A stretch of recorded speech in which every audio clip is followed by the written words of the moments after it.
These trucks were stuck for months, but this crossing point between Nepal and India has finally reopened and they can continue their journey. On Friday, traders and locals from both Nepal and India chased away protesters who had occupied this bridge. All other border points across the Tarai are open except Birganj. If you want to close borders, close all of them. Are they planning to starve us? So we locals from both sides of the border decided to open it. Trade had come to a standstill. This border is extremely important for Nepal. Almost 2/3 of all essentials enters from here. With protesters occupying this bridge, more than $450 million has been lost in revenues. Protests across the border has cost the economy $3 billion and 400,000 jobs. For months, members of a marginalized group here called the Madhesis have been demanding better representation under Nepal's new constitution. People here say the government has used excessive force to suppress their movement. More than 40 people have been killed, mainly during protests in which police have used live bullets.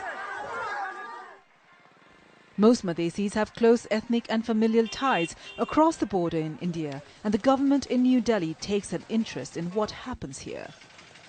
India said it, like the Madhesis, believed the constitution did not go far enough. Protesters were allowed to sit in the no man's land.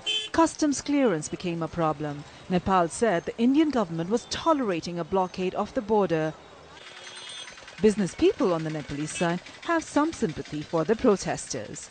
Even now, the business community does favor the contents of the protest, and whatever we have achieved is welcome. But whatever has not been achieved is still, something to strive for. But they should participate in our parliamentary process.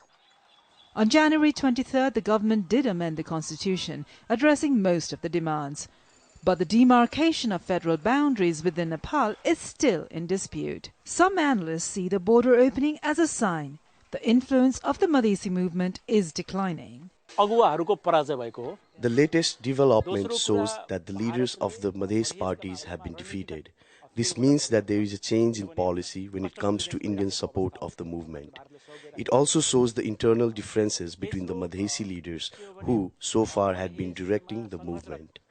And what is most important is that people are no longer supporting the direction of the movement. What is clear is that for the locals, the reopening of the border is a welcome relief. Sabina Shrestha, Al Jazeera, Birganj, Southern Nepal.